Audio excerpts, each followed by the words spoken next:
to Travolting, covering domestic disturbance. Enjoy the episode.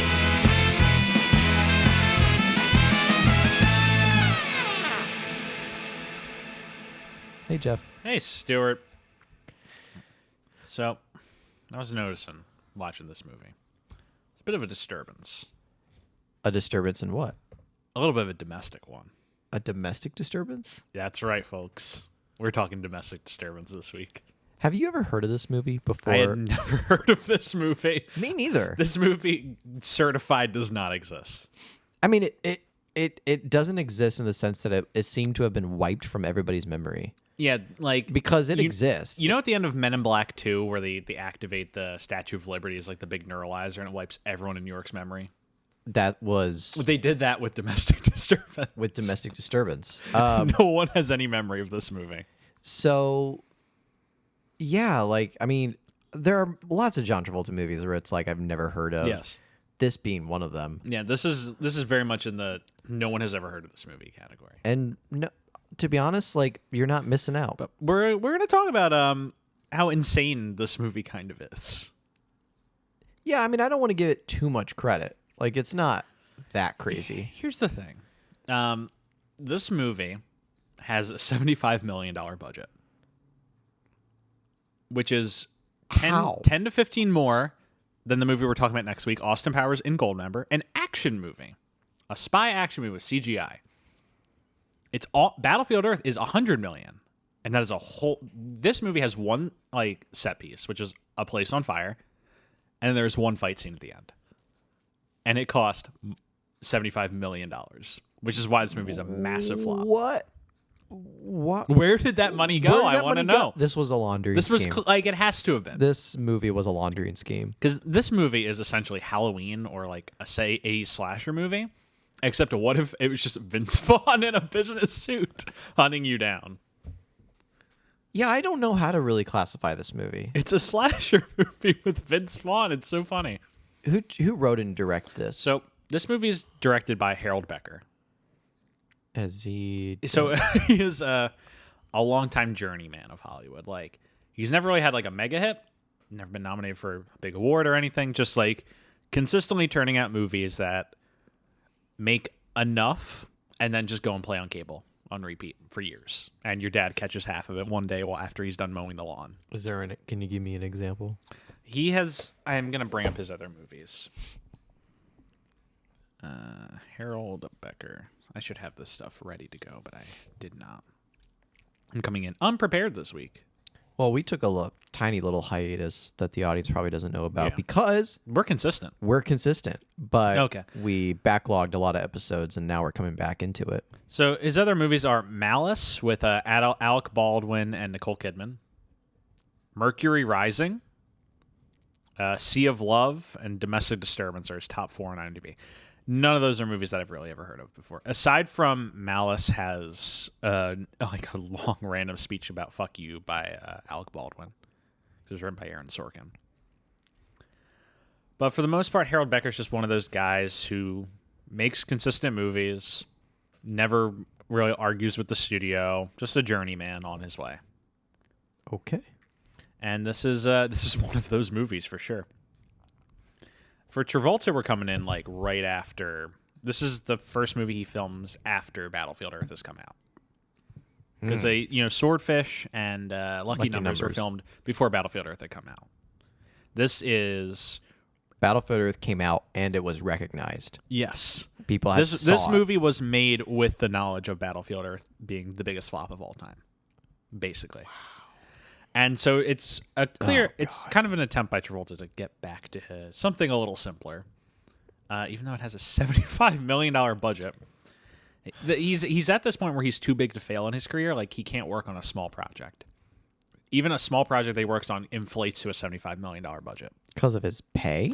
Because of his pay and just like, I don't know if it was that or if it's just the people he works with or just when his name gets attached, like budgets get bigger.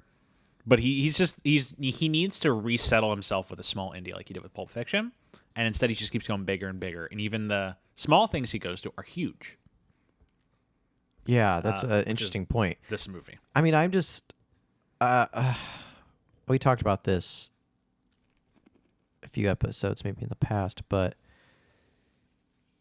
like Battlefield Earth, such a calamity that was his fault. Yes. Like, because and he's in damage control Blowout mode made me now. want to feel bad for him. This movie makes me want to spit on him. Like, I'm sorry. Like, I'm gonna be honest about that. But yeah, like, I'm seeing him is really tainted his image for me in my eyes because of that horrendous movie.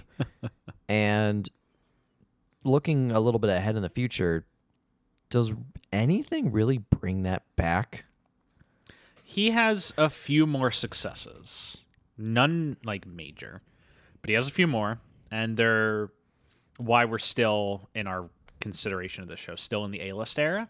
Because even though he took a hit with that, he's still an A-list star. He's still getting bigger projects, and he has a few moderate successes after this, such as movies like Hairspray and Bolt that we'll be talking about down the line.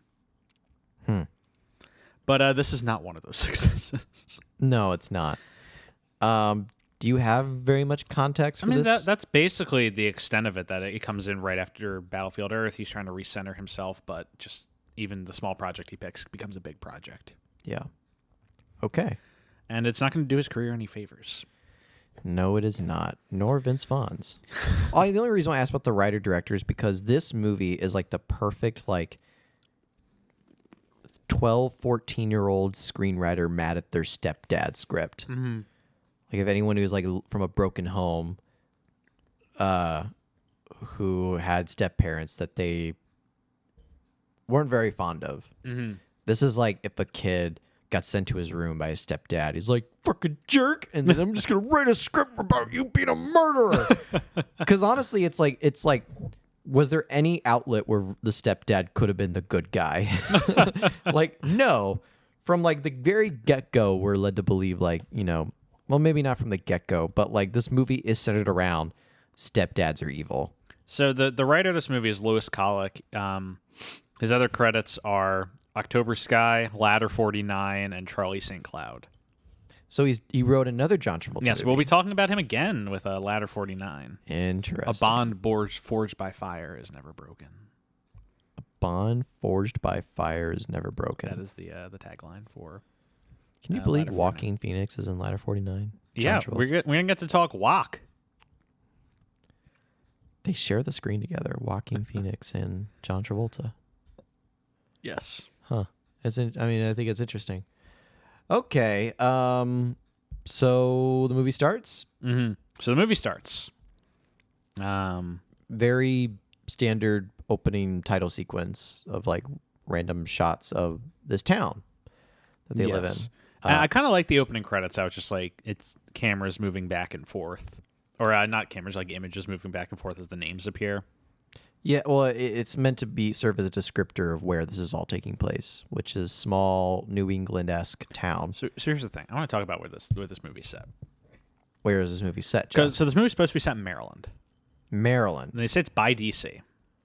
The thing is, the town's called Southport, and it was filmed in Southport, North Carolina. But they keep saying Maryland. So I don't know what's going on here. What? Because if you're gonna set a movie in Southport, North Carolina, it's a coastal town. That's fine. They filmed it there, but they're like, no, it's in Maryland. But they still have all the Southport signs. Interesting. I didn't recognize. I didn't realize that. It's very strange. Huh. They just really wanted it set in Maryland. For some reason, we're like, yeah, it's Maryland, just so that they can have one line where Steve Buscemi's like, I was in D.C. I thought I'd pop by. Oh. I mean, Southport's still like within driving distance of D.C. It's like 3 or 4 hour drive. Yeah. And it would be believable that he drove there to meet Vince Vaughn in the story. Whatever. So, yeah, the movie starts with these opening credits, and then it gets the best thing any movie can ever have in its opening credits. The words, and Steve Buscemi. Talk about your love for Steve Buscemi, Jeff. There's no one like him. King don't miss. Steve Buscemi's just great, and I was very happy to see him in this movie, and I loved him in this movie. He's really nice. He's really good. Do you think that God himself stays in heaven for he too fears what he's created? The Spy Kids, The Island of Lost Dreams. Like, that happened in a kid's movie. Yeah. Steve Buscemi just dropped a fucking bomb. Yeah. And then he got out. Now, Steve Buscemi's just a great. He looks like a stubbed out cigarette in this movie. And I say that as a compliment. Like, he just looks like a cigarette that was stubbed out. That's his face. You say that as a compliment, though. He looks lightly roasted, but still pale. All right. So Steve Buscemi, Vince Vaughn, John Travolta. And who else is in this movie? I forget her name, but she was in the Meet the Parents films as Ben Stiller's wife. There's also Matt O'Leary as Danny. Terry Polo. Terry Polo is Susan, his ex-wife. So, yeah, movie starts, and we're introduced to John Travolta, who's a ship maker or a boat maker. He makes wooden boats. Did you say ship maker? I said ship maker. Okay, ship maker. But he makes wooden boats. He's a woodsman, a craftsman. Yeah. And his business is going down because no one wants to buy wooden boats anymore. They want to buy plastic. And he has a really close relationship with his son, Danny.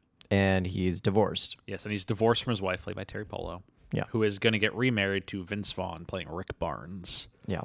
Who is this Rick Barnes? He's a guy who says he just came into a lot of money in the stock market and bought some property in this town and is just kind of coasting off that. So he has money. He has money. And he's a friend of the town. Friend of the town. He's a new arrival, but he's a friend of the town. Everybody likes him. Supposedly because he has money and he's charming. Yes. John Travolta has a good relationship with his ex-wife. They're not too antagonistic. They share custody. He gets him a few days a week. And he's accepting of her getting remarried, even if he finds it difficult personally. Yeah. And he just wants what's best for his son. Yeah. Maybe it's too early to talk about Travolta's performance, but like, especially throughout this like first act, I didn't find anything necessarily wrong with his performance, like his character. Yeah, Travolta's fine in this. He's not given much to work with, right? Except for like a few scenes, but yeah, I agree with that. He's giving a competent performance in what is at the end of the day a cable TV thriller. Yes, like this is made to be on TNT. Very much so. Yeah. It's a good description. So. Yeah, what's the boy's name again? Danny. Danny. So they go to Danny's basketball game, and they're going, even though they're divorced, they're going as a couple to support Danny. And is Rick there already, or? Rick is, he's there. He's there at the basketball game. He's there. But oh no, he drops her off, but he does not come in. Right. Because Danny said he wouldn't play if Rick came because he doesn't like his stepdad or his to-be stepdad. He thinks it's a betrayal of his father. Yeah, and at this point, like they're already engaged, the mom and Rick, and they get there and Danny's not at the game. He's not at the game. They get a call from the police. Did you take a bite of the nut? I took a peanut, yeah. Peanut. Okay. No regrets. So they go to the police station. They're like, Danny, why'd you try and run away? And he's like, I'm just so mad. Well, and they set up something that I think was pretty well. By the way, I think the first act of this movie is like okay. It kind of cooks. Yeah. Okay, I'm glad you agree because I was like, am I like? I felt kind of like because I knew this wasn't. This movie jumps the shark. Well, and never recovers. Yeah, and like, I always thought like because I knew this had bad reviews, but I'm watching the first act of this movie and like nothing's causing me to hate it. Yeah. Because something that they set up pretty nicely is like, how did he run away from the basketball? He snuck in somebody's car, which is foreshadowing to that's going to happen later. So yeah, Danny is at the police station. The Terry, John Travolta. I really need to know like characters' names in this because I do not know their names. Susan's the name, and then it's Frank. Susan and Frank. Susan and Frank. Frank being John Travolta. They show up. And they talk with Danny. Yes. And again, he's like, I'm mad. I'm just so angry. I'm so angry. Danny's like, he's pent up rage. Yeah. That he's so mad that his mom is like engaged and marrying this other guy. John Travolta's just trying to be like supportive and set a good example. Like, Danny, you should give Rick a chance. Yeah. And so he brings Danny shipbuilding and makes a deal with him that he'll go to the wedding if Danny does. Yeah, right. And we are introduced to a thread here that I'm very confused by. So John Travolta is also in a relationship. He is. Why is he so bitter at his ex-wife for getting remarried, and why is Danny so bitter when John Travolta is also in a relationship with another woman? Well, I think this is a clear case study of parent favoritism. Like Danny clearly likes his dad more than his mom, significantly more. And it might have been that way even when the two were together. Yeah. Which oftentimes is a driving force of divorce. I bring back Mrs. Doubtfire with Robin Williams and Sally Field. Right? That's Sally Field, right? The kids obviously love their dad, Robin Williams, much more than Sally Field. And it kind of... Have you ever seen the guy who re-edited Mrs. Doubtfire as a horror movie? No. It's a trailer re-edit. It's really good. You should watch it. Okay, we'll watch it. I think for this case in Domestic Disturbance, like he clearly just likes Travolta more or Frank more than Susan, his dad. And so he sees it as his mom's way of solidifying the divorce for sure. Meaning there's no way that there's no getting back. Mom and dad are you can't get back go together. Home again. And it's his mom's action of doing that. So he has a reaction against that. I think whereas, Travolta dating or Frank dating somebody else, like it does, open that question of like, why is he all like pent up about it? But again, I think, and also she is engaged to Rick. Yeah. And had been in a relationship with Rick before Frank had met. What's his girlfriend's name? Diane. So that's my guess. But so anyway, So they make an agreement to go to the wedding together. Yeah. Travolta goes with his girlfriend, Diane. Yeah, with Diane. And they get married. And then as they're saying their vows, who shows up? The Bush himself. Steve Buscemi. The Bush. He shows up and he just kind of slinks off to the side and like raises his beer. And Frank sees him come in. Yeah. And Frank's like, who's this guy? Who's this guy? And he's oddly curious about like... he's weirdly curious about this guy just because he notices Rick gets concerned when he sees him. Well, and it's like, have you ever been to a wedding where you know one side very well, but not the other side? Like, there's a lot of people who you're not going to recognize. Yeah. But why is like Steve Buscemi, who's like ominously standing in the back... gets his attention. That's the he notices that Rick like gets kind of scared when he sees him. Right. So he's curious. So he talks to... They get married, and then Rick pulls Ray, Steve Buscemi, aside. And he's like, what do you want? And Ray's like, I found you. Surprised I found you?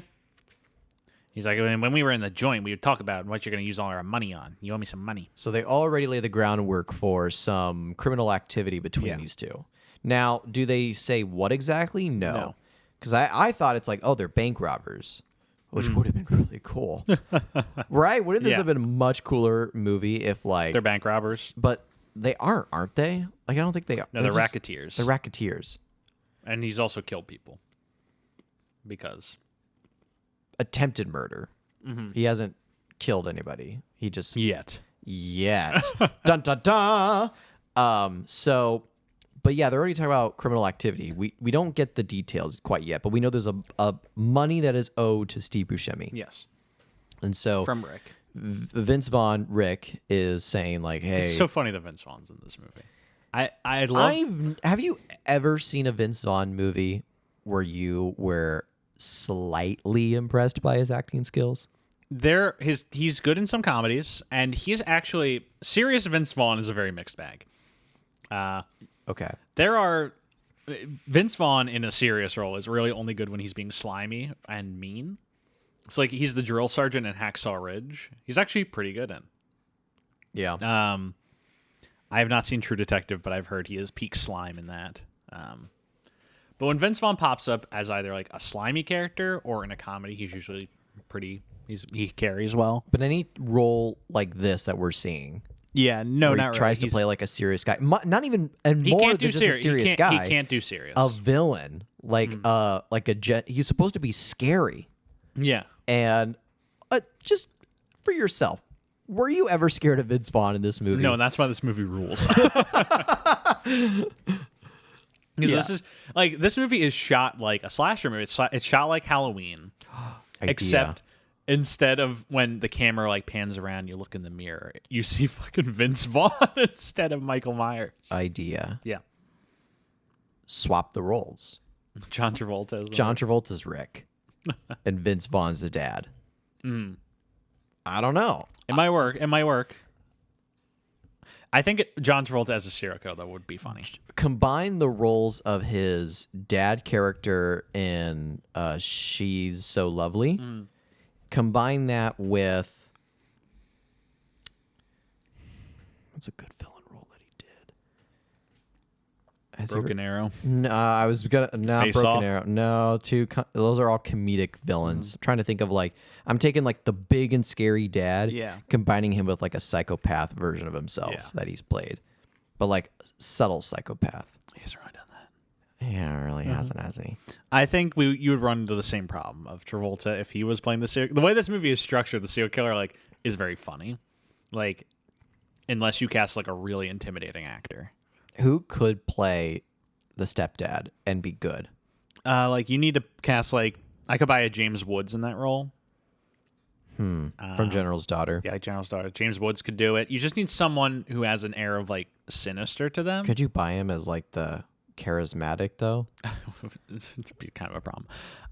And like handsome enough for the mom to marry? Like he's a little older already? You just need someone who can do menace well. Yeah. With just like their looks. And Vince Vaughn just looks funny. Yeah, I can't think of who at the time might have been like this is 2001, right? Yeah. 2001 when this came out. Wait a second. I might know somebody. Because I mean, there are plenty of people, and I'm sure if I thought about it, I could think of some. I'm just not really thinking about it. Well, I'm just trying to think. Stephen Lang. Yeah, he was in stuff around like. I can think of anyone who's played a psychopath in a movie. They could probably pull it off. I think Stephen Lang could have done something pretty well. Stephen Lang, the blind guy in Don't Breathe. The Quaritch in Avatar. Yeah, no, I genuinely think he probably could like do it pretty well. He's mostly in TV in the early 2000s. But Vince Vaughn has the look. He just doesn't have the. Like he kind of looks like he has the smarmy businessman look. He just can't pull off when he turns into a serial killer. Yeah. Okay. So they get married, and it's established that, and Vince Vaughn's like, tells Ray, "I'll put you up in a hotel while I get the money." Yeah. And which is just code for him trying to figure out what his plan is. Yeah. And meanwhile, Frank starts talking to Ray, and Ray tells him, "Oh yeah, we used to be in business together. I was just in D.C. I thought I'd pop by." And then he talks to Rick about it in a little bit, and Rick tells him, "Oh yeah, we've been friends since childhood." And Travolta's just like, "Oh, these are two different stories I'm getting about this guy. It's a little weird." So, but he doesn't think about it. A few weeks later, he sees Ray in a diner, because not really much that happens between those two. Oh, Rick and Frank both go sailing together with Danny. Yeah, that does happen. As a bonding experience to see his two dads together. And they have some conversation. Yeah. Travolta and Vaughn. Vaughn offers to buy a bunch of his boats. Yeah, he's like, I bought this a resort or something, and I want to get a bunch of boats. So he wants to buy, and he's like, well, we're kind of in busy season. And by the way, like, part of the issue, there's two issues with Travolta's business here. One, he doesn't charge enough for the boats, as described at the very beginning. Because he's too nice and he loves he's one of those like he works for the craft, not for the money. He works for the community. Yeah. And then secondly, the other reason is because nobody wants to buy boats. Yeah. Two reasons why they said like Travolta's poor in this movie. So then here comes Vince Vaughn and he's like, well, hey, like I want to buy a bunch of boats. And then Travolta is like kind of hesitant about it. It's like, well, I don't know. We're pretty busy. He doesn't want to feel like he's working for his wife's new husband. He doesn't want to be put in that subservient it's like position. There's a power dynamic at play. Right. He's so like, what's the word? He said power dynamic, but there's another word about it. It's like so demasculine. Yeah. He doesn't want to be demasculated. Yeah, demasculated. And so, it's the pride that's getting in the way there. Which is a weird reason, but whatever. So then he tells Rick, hey, if you want to get to Danny's heart, there's 2 things you got to do. What's the first one? Because the second one is buy him stuff. it's like, make sure he knows that you love him Oh, yeah, know that you love him and then buy him stuff.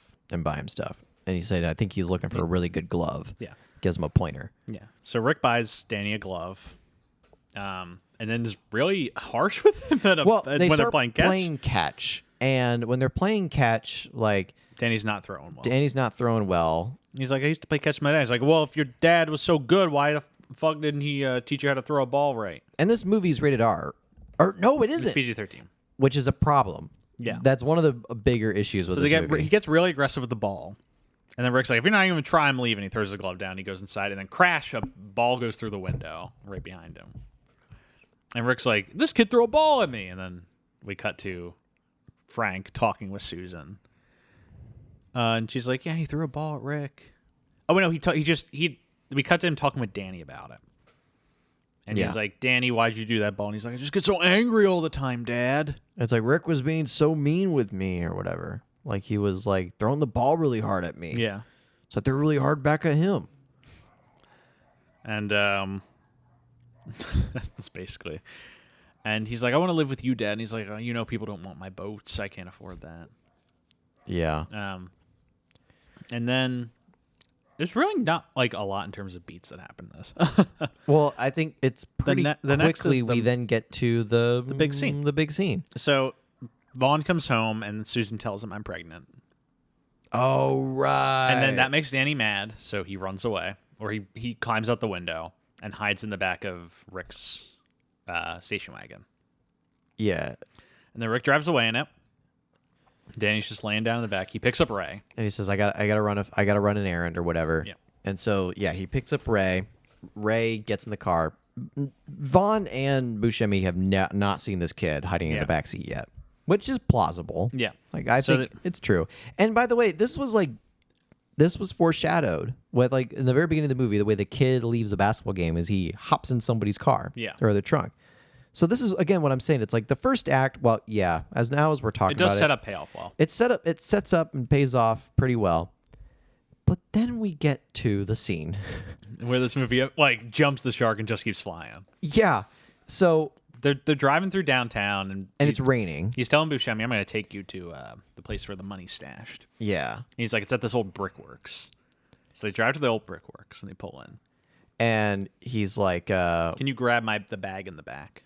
Yeah. And so Buscemi turns around, he sees the kid, and he's like, "Oh, you're not gonna believe." And then Rick stabs him in the heart with an ice pick. The Iceman cometh. He just stabs him right through the heart. Buscemi immediately dies.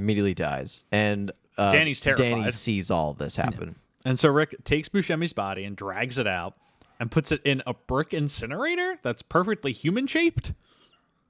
I mean, I kind of thought, this isn't like a mortuary. No, it's a brickyard. It's a brickyard, but it has like it does have like it has a smelting thing that's exactly the size of a gurney. Yeah, that you would normally see in like when they cremate people. Yeah.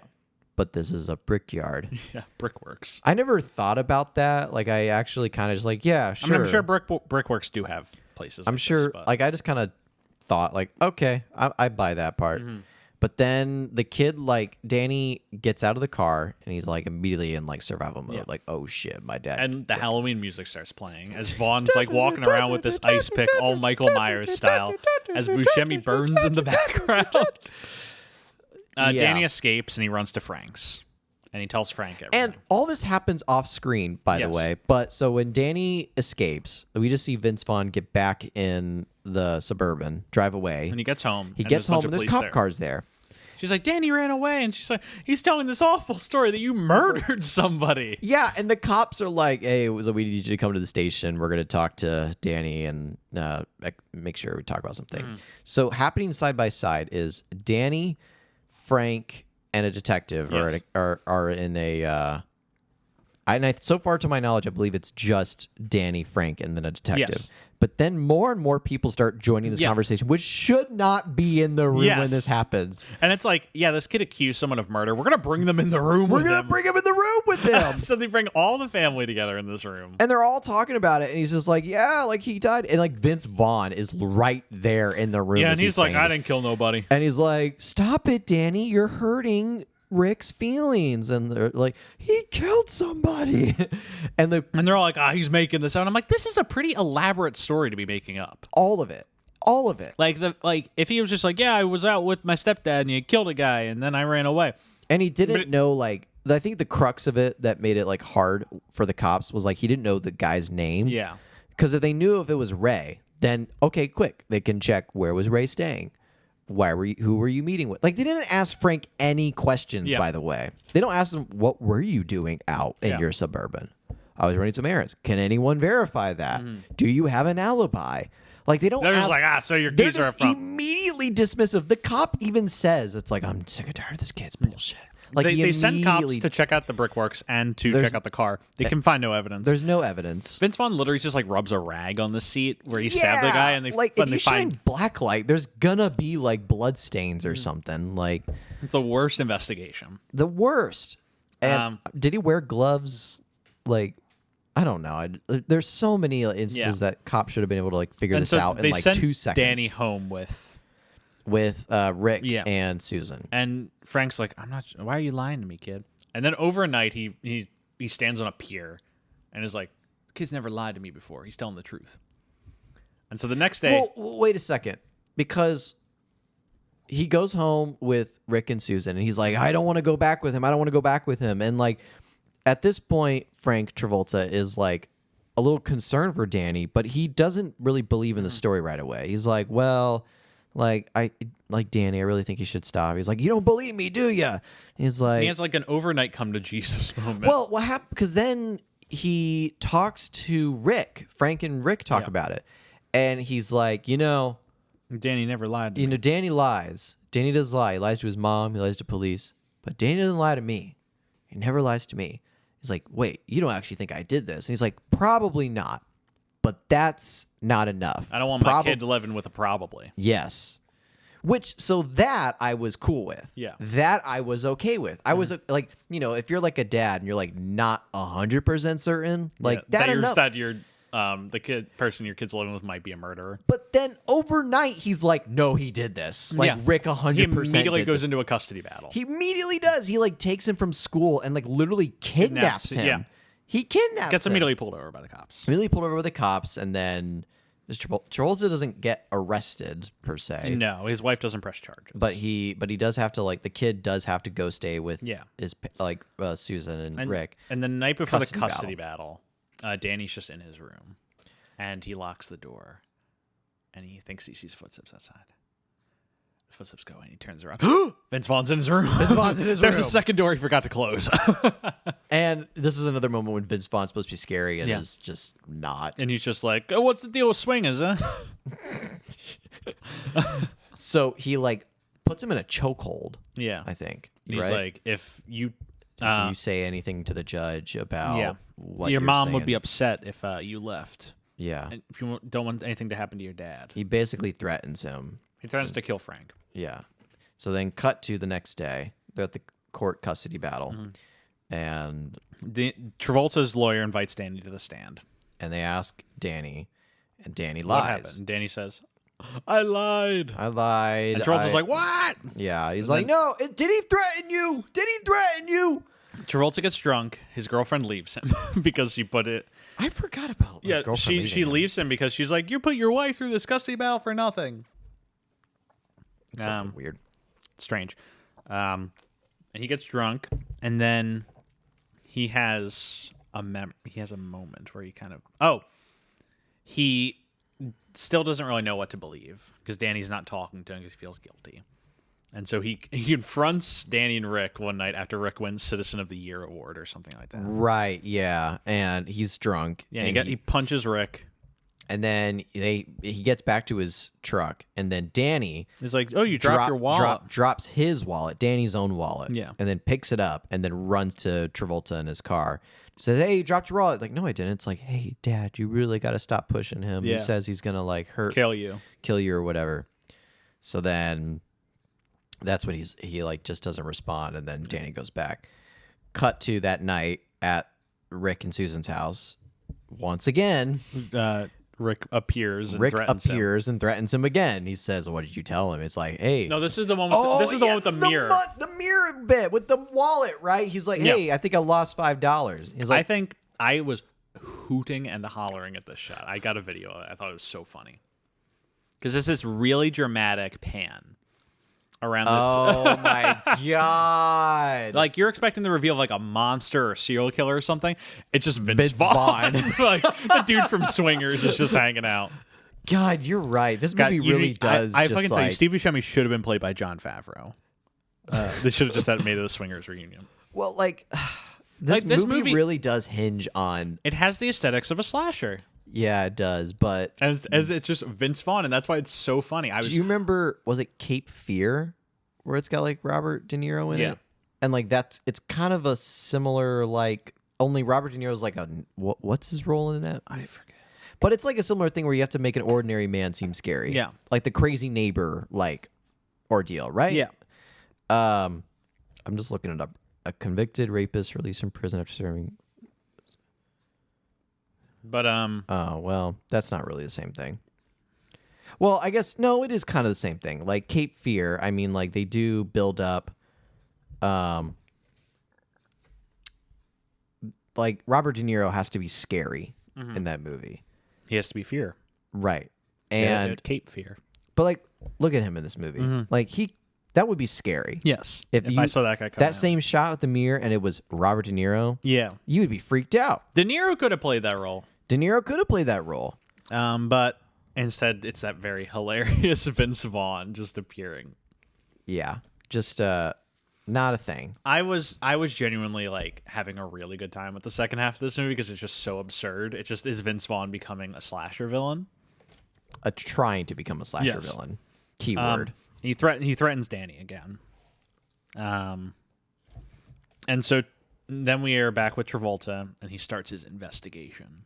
Yeah.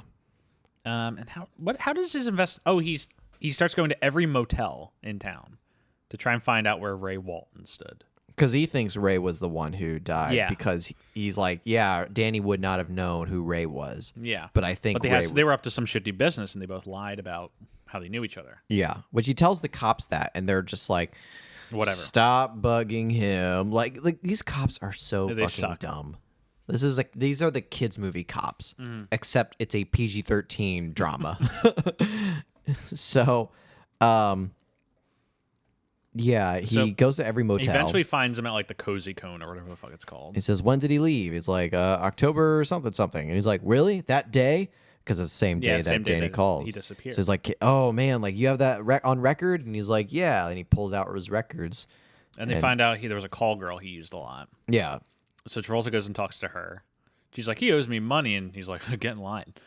Yeah. And he buys Roy's lighter from her. Yeah, he has Ray's lighter. So he takes that to the police, and he's like, dust it for prints. They dust it for prints, and they can only find hers. Yeah. And Charles like, no, I've been fooled. He runs into Rick outside, who kind of threatens him. Does Rick threaten him? He kind of does. He was like, and Travolta just tells him, I think you did it. I know you did it. I'm going to find the proof. Yeah. Again, I must have zoned out. Yeah. In this part. And this is basically leading us to the end. No way. Yeah. Because after this, Travolta, he has a moment of revelation because he's sitting at his desk and he sees a picture of Danny in a basketball jersey. And he's like, so he runs back to the prostitute's house. And he's like, you said all he did was shag and watch basketball. What team did he root for? And then it cuts to him typing in the word Chicago. Right. Because he was watching the Chicago Bulls. It's the Chicago bank robbers. Yeah. And he looks up Roy Walton or whatever his name is. And they find a newspaper article about 4 racketeering. Yeah, 3 of them don't look like One of them's Vince Vaughn.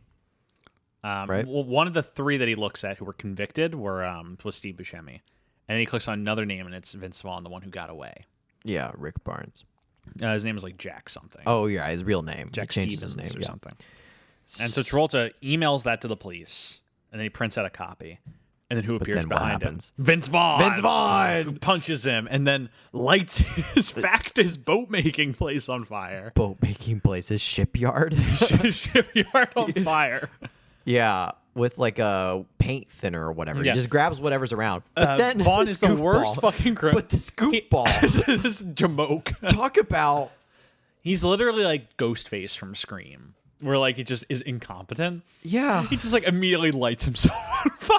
Yeah, he tries to light a lighter, but he poured enough kerosene or gas on his arm that as soon as he lights it, his arm goes up in flames. He's like, ah! He Like, rips his sleeve off. Yanks off his jacket. And then he runs out, leaving Travolta alive. Like, I'm just trying to think. Your whole point of this movie is to make a slasher and to make the stepdad look like a dangerous, serious He's such guy. a goof. Yeah, but they add that in the movie to make him look more incompetent Yeah. and a goof. Like, come on. So, yeah, the shipyard burns. John Travolta wakes up Yeah, and he runs out. and he gets out before it explodes. A log falls on him from the ceiling, and then Michael Caine appears and says, "What was the point of all those push-ups if you can't even lift a bloody log?" Fuck And he pushes the log off. Michael Caine has disappeared at this point. We don't know where he went and why he was there.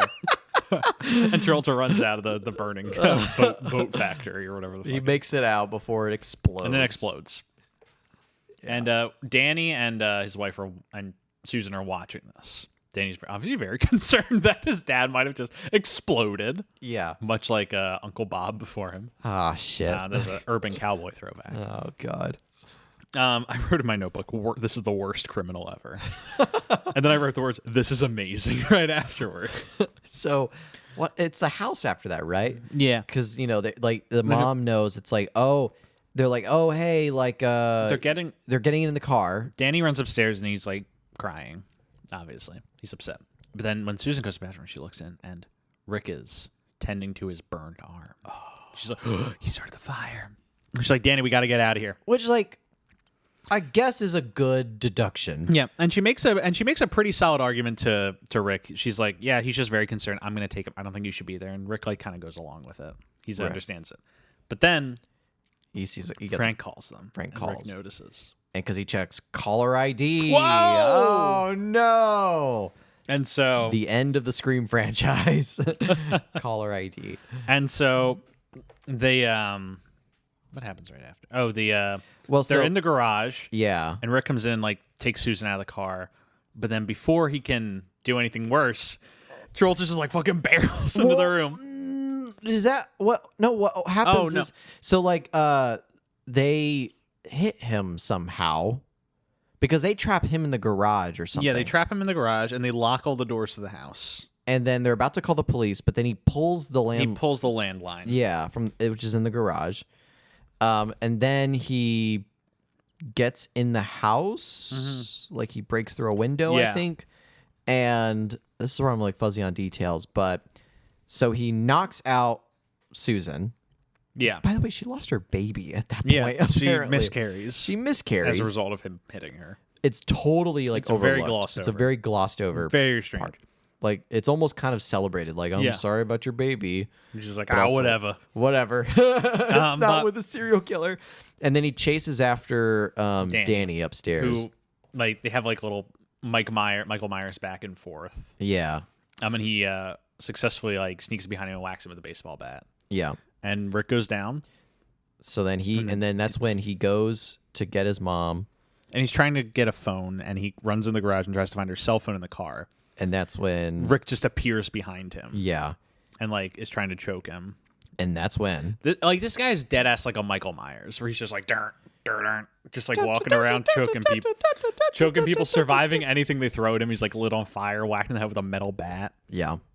And then Travolta barrels into the room. A fight breaks out. Electric starts, like, they bring a cable and, like, there's sparks flying everywhere. Yeah, they're throwing punches and, like, they're tussling. Yeah. He swings a chair. He swings a crowbar or something. And he smashes him through, like, the window, the car. Like, and it ends with it's a whole stunt. Vaughn has a crowbar. Yeah. And Travolta positions himself in front of the electrical box. And Vaughn swings the crowbar and it hits the electrical box. And he shocks him. He shocks himself to death. And he dies. Fucking goofball. What a jamoke. Did we really get through the entire plot of that movie that fast? Hey, we're not done yet. After this, they all reconcile. They apologize that she miscarried, and they drive off to the hospital, and the movie ends. Stuart, care to talk about the hair? Oh, right! The hair! Cue the hair ranking music.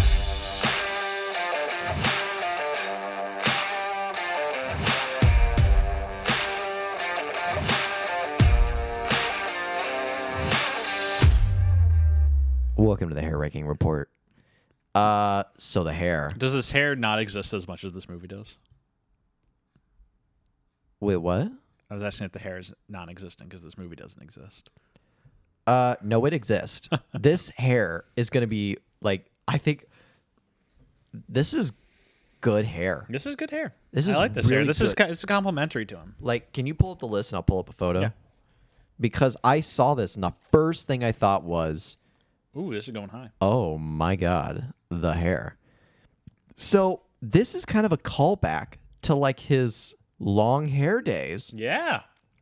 It's a little bit like, how should I put this? It's not like quite super angelic like Michael. Right. It's like halfway between, like, it's like 40%. Nah, not even that much. It's like 30% of the way to Michael hair. Yeah. So I'm just looking for a good photo of like John Travolta's hair. Okay, I think that might be the best I got. All right, so let me see this. Where does Michael land? Oh, he's really high. He's like Michael. Put it below Swordfish, above Shout. Whoa. Yeah, I think that's where it's gonna go. Below Swordfish, above Shout. You got it. That's a new number 9. That's a new number 9. Whoa, a lot of new arrivals up here coming in. For a movie that doesn't exist, it has a pretty good ranking here. There we go, Domestic Disturbance. I'm not quite sure why this movie's called Domestic. I mean, I guess there's a domestic disturbance at the end. It's all about relationship or something like that. Yeah. So anyway. That's the hair. It's good hair. Very good hair. It's good hair. So I think it deserves that spot. Okay. So, we just talked about the movie. Do you have the post context, how it did? So this movie comes out. It was made for $75 million, as you said. $75 million. Fuck. Big flop. Well, how much? It makes $54 million. So it loses 20, not accounting for like marketing and all those extra costs. So it's another flop for Travolta in his string of flops he's in right now. Not good for him. Not good. This movie has a 24% Rotten Tomatoes. That reason exactly what I would say my final thoughts on this movie are. Well made, but extremely predictable. Domestic Disturbance is an average thriller that may work better on TV. That's exactly my thoughts. That is the perfect descriptor of it. Roger Ebert awarded it 1.5 stars out of 4.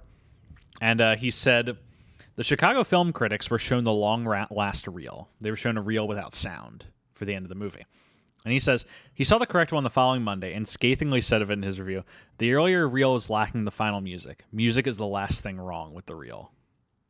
Wow. Wow. Roger Ebert, not a fan. Travolta gets nominated for another Razzie for this year, which is just like, they're kicking the guy at this point. There are significantly worse performances than the ones that he's giving right now. I just like, what is their beef with him? Yeah. Like, if I was Travolta, I would just, like, be walking down the sidewalk, and the Razzies is, like, that guy who'd be like, yo, wanka.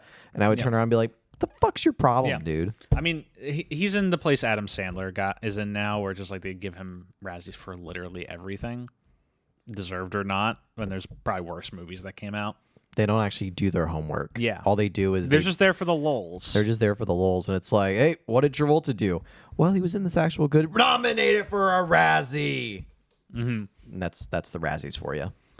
But yeah, movie has no impact on his career at this point, which is not what he needs right now. This is a very bad string of events he's going through. Well, it's like it's just another one of flops that he's been in now. So first it was Battlefield Earth, and then Lucky Numbers, and Swordfish made some money, right? I can't remember. We had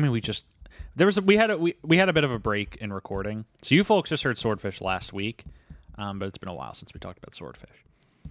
Swordfish did not make a lot of money. It only made $40 million over its budget, so accounting for marketing and all that, did not make a big profit. Okay. So, but it wasn't a flop. Yeah, it was just it was a mega flop. It was just it did whatever. Little flop. Mm-hmm. So, yeah, it's not looking good. Not looking good for our boy things Johnny are not T. looking good. And we're still in the A-list era, according to you. We are still in the A-list era. He's still getting, this is an A-list role. He's still getting A-list roles. How many more do we have until we get to the Travolta exploitation? Somewhere like 7 or 8. 7 or 8. 2008 is kind of the last year where things shift for him. It's where he kind of falls out of Hollywood's graces. Yeah. But our third and final phase of John Travolta's career, because it has not changed yet. Yes. Until he has his comeback role, which I want to believe is going to happen. Which is what movie? I have no idea. You don't think it's going to be a sequel to a certain... No, I don't think it's going to be a sequel to anything, but I hope it's... What? You don't think it's going to be a sequel to anything? Oh, we'll talk about that. I'm just saying. I got a pitch. We're going to talk about it. I know you got a pitch. We got a whole episode. We're going to talk about my pitch. Okay. But yeah, that's Domestic Disturbance. Any final thoughts? Mine are just that Rotten Tomatoes score. Yeah, honestly, I would probably give this a 25%. Yeah. For me. Just because of I'm doing somewhere around like 40-ish. It's not good, but I was entered. I thought it was very funny. Purely on the merits of the movie, not on Travolta. Because I think Travolta, he has some stumbles in this movie performance-wise, but for the most part, he's good. He's fine. I'm okay with him. The first act of this movie sets itself Kinda up cooks pretty nicely, but it just flies off the rails the rest of the movie. So, yeah, I dozed off and, just kind of checked out a few times. Because I would check back in, and sure enough, the thing I would guess would happened happened because it's so predictable. So, yeah, those are my final thoughts. Yeah, I mean, that's my thought. I wish I had more to say, but this is one of those movies that we've had, like Mad City, where there's really not much to talk about. Yeah. Anyway. What are we gracing our audience with next week? Thank you, folks, for listening to this episode of Domestic Disturbance. Next week, you have Austin Powers in Goldmember to look forward to. That is a hoot of an episode, though we definitely have not recorded it yet. No, we haven't. With guest Alex Wilson, who I think you folks are really going to enjoy. When you hear him. We haven't heard him yet. Yeah. Definitely not. Yeah. But in the meantime, please remember to rate, review, subscribe on whatever platform you're listening on. As a reminder, we're available on Spotify, Apple Podcasts, Google Podcasts, and YouTube. Give us a like, review, all the favorites. Find us at Travolting Pod on Twitter or Instagram. TravoltingPodcast@gmail.com if you have any questions. Find me on Twitter at Jeff W. Sweeney. Find me on Instagram at Stuart Elmore 95. I am recently unemployed. So yeah, we're back to the original days. We're back to the original days here. Where you're the one. Well, this episode's coming out in. So you might actually be employed again. I might be employed by the time this comes out, but as of when we were recording this, you're on a break. I'm on a break right now, which we love to see. You earned it. Thank you. And as always, special thanks to Rebecca Johnson for our graphic design and Michael Van Bodem Smith for our theme music. Love them both. That is now taking you out. See you folks next week for Austin Powers in Goldmember, a movie that John Travolta is actually in, if you were curious. Great.